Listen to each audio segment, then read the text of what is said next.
ये मिल्लत टाइम्स के पत्रकार तबरेज़ साहब क्या कुछ असदुद्दीन ओवैसी साहब के साथ सवाल किया और उनका पूरा जवाब दिया। सुनिए इस वीडियो में। ऐसा नहीं है कि मजलिस किसी उलमाओं के खिलाफ है, ये बिल्कुल सरासर झूठ है ना चलो आप वजाहत कर देंगे तो अच्छा होगा। लोगों को ये लग रहा है कि वैसी साहब उलमा को सियासत में आने नहीं देना चाहिए, इस्तेमाल कर रहे हैं। कई सारे लोग आपके स्टेज पर रहे, तकरीरें की। एक बात सुनिए, ये बकवास है, झूठ है, इसमें कोई सच्चाई नहीं है। मुफ्ती इस्माइल साहब से पूछ सकते जाके आप। सिर्फ सीमांचल की बात कर रहे हैं, बिहार में सीमांचल क्यों महदूद कर रहे हैं? आप उलमा क्या मालेगांव के उलमा नहीं है? वो पहले से एमएलए थे, मतलब जो एक एमएलए पहले से है उसको आप एमएलए का टिकट दे रहे हैं। दो बार मुफ्ती साहब जानते हैं, 2 बार मुफ्ती साहब मजलिस इत्तेहाद मुस्लिमीन के एमएलए बने और हम लोगों ने किस तरह से उनका सपोर्ट किया, आज भी कर रहे हैं और कल भी करते रहेंगे। तो ये ऐसा नहीं है कि मजलिस किसी उलमाओं के खिलाफ है, ये बिल्कुल सरासर झूठ है। उलमा के खिलाफ वो लोग हैं जो पार्लियामेंट के एक्ट को बोलते हम निकाल देंगे। अच्छा वैसे साहब, जिस तरह मुसलमानों की क़यादत को लेकर फिक्रमंद है, लगातार मुल्क के मुख्तलिफ इलाकों में आप जा रहे हैं, आपके अलावा भी बहुत सारे लोग हैं, उलमा, मिली तंजीमों के रहनुमा, वो भी चाहते हैं कि इस तरह मुस्लिम क़यादत आगे बढ़े। तो क्या कभी आपने उन सबके साथ कोई मीटिंग की, कोई प्लान है बैठने का? नहीं, ऐसे तो कोई बैठने की बात नहीं हुई, मीटिंग की बात नहीं हुई। मेरा मानना यह है कि मजहबी क़यादत मुल्क में है जी, इसमें कोई इनकार नहीं है, चाहे किसी मसलक फ़िरक़े का हो, उसकी क़यादत है। मसला आ जाता है सियासी क़यादत का, और हम लोग इसको कंफ्यूज हो जाते हैं।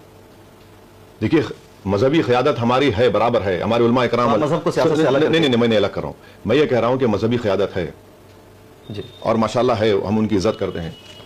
मामला आता है सियासी लीडरशिप का जी। वो सियासी लीडरशिप का वैक्यूम कौन फिल करेगा? और अगर कोई आगे बढ़ के कहता है कि मैं फिल करने तैयार हूं, तो मैं पीछे जाने तैयार हूं, उनके बिल्कुल तैयार हूं। मगर यह है कि आप लड़िए इलेक्शन। फिर आप देखिए, सवाल यह है ना कि अगर आप बोल रहे हैं कि इनको वोट डाल दो, तो वो तो आप आसान काम कर लिए, वो तो बहुत आसान काम है। मैं ये कह रहा हूं कि आप अपनी लीडरशिप को पैदा करो, चाहे वो सरपंच के लेवल पे हो, जिला परिषद हो, बल्दिया के लेवल पे हो, असेंबली हो या पार्लियामेंट हो।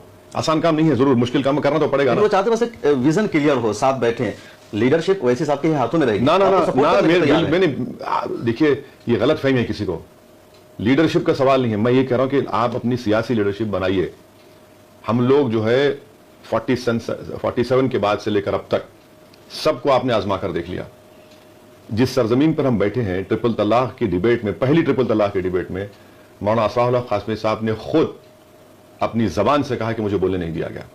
जय्यद आलिम दीन मरहूम, अल्लाह उनकी मग़फ़िरत करे, जय्यद आलिम दीन कह रहा है कि मुझे बोलने नहीं दिया गया है।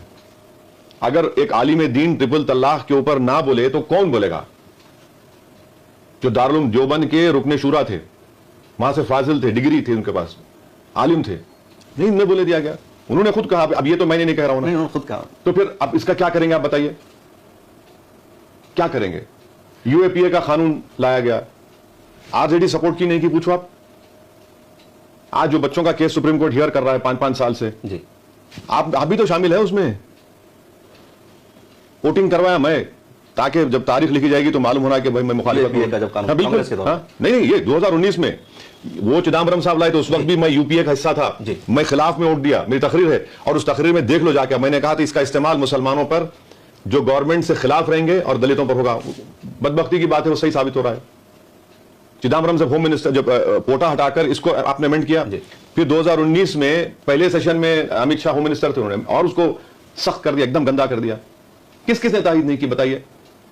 इस वीडियो में कांग्रेस के दलाल लोगों तक ये वीडियो ज़रूर पहुंचाइए, क्या किस तरह कांग्रेस दबाव बनाती है, क्या बोलना है क्या नहीं बोलना है मुसलमानों के हित में। वीडियो अच्छी लगे वीडियो को शेयर कीजिएगा।